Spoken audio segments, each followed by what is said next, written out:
Hello, Skyhawks. This is your Vice Principal, Thomas Kearney, coming at you on today, Wednesday, about to say December, May 12th. So yes, Wednesday, May 12th. And these days are really ticking down, everybody. We are getting closer and closer. In fact, like we're basically a month away almost to this point for when school's over. So stay on top of your work, come every day, check your Canvas every single weekday. And if you're like feeling, oh, this work's almost done or just partially done, turn something in better than nothing. Remember, even if you get 5 points on something that's worth 50, 5 is worth more than 0. So get stuff turned in. And on that note, yesterday I announced a contest related to my birthday. And I was going to buy a soda for any student who correctly guessed my name. And I put that survey up. And the 4 of you who thought I was mentally 3, kind of breaking my heart a little bit. The 5 of you that thought I was 23, you're just flattering me. But unfortunately, not a single person, or I should say, not a single student correctly guessed my age. Some staff members did. I think they might have cheated. But since not a single student got it, and even some of you put in multiple guesses, I'm going to leave this open. I'm going to leave this open until at least one student guesses it because somebody out there deserves a soda. Now, we are going to talk about, in the celebration of Asian American and Pacific Islander Heritage Month, perhaps one of the biggest and kind of saddest events of American history. This man right here is Fred Korematsu.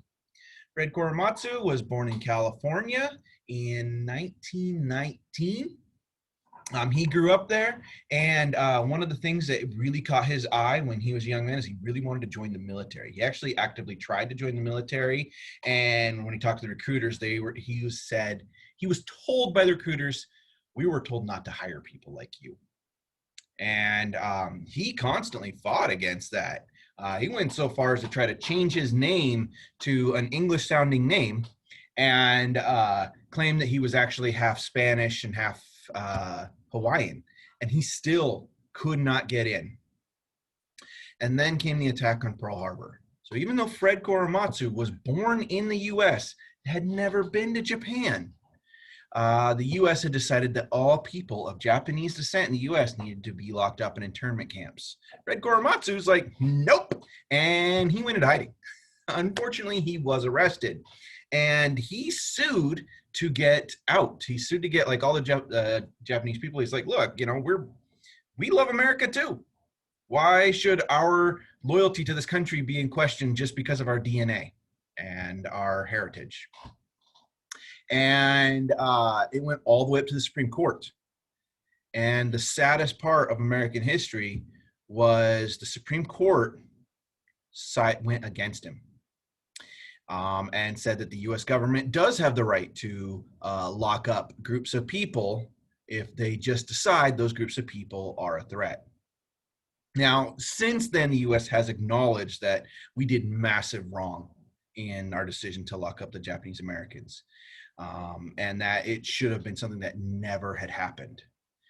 The thing is Fred Korematsu was somebody who was actively trying to change that. And he spent the rest of his life trying to make sure that people are not judged by their skin color, that you cannot judge somebody for their patriotism, judge somebody for how much they love this country just because of their race or their skin color or anything that you decide. And even like right after the attacks on 9/11, he's still alive and he's still actively saying like, I don't want to see what happened to the Japanese people happen to the Muslim American people. And he continued fighting for those things until he died in 2005. So he was eventually awarded the Presidential Medal of Freedom and honored, but still always fighting to make sure that people are respected for what's inside their souls. Now, some other thing that we got to keep talking about, yearbooks. They're on sale. Well, pre-order. So you can pre-order your yearbooks by coming to the office, $3 to $30, cash, check, or credit. Make sure you stop by and grab them. We're running short on time today, so we're not actually going to have a Minecraft challenge, but I can't wait to see some of the things that you all submit. I hope you all have an excellent, excellent day, and I will see you all later. Oh, by the way, we care about you.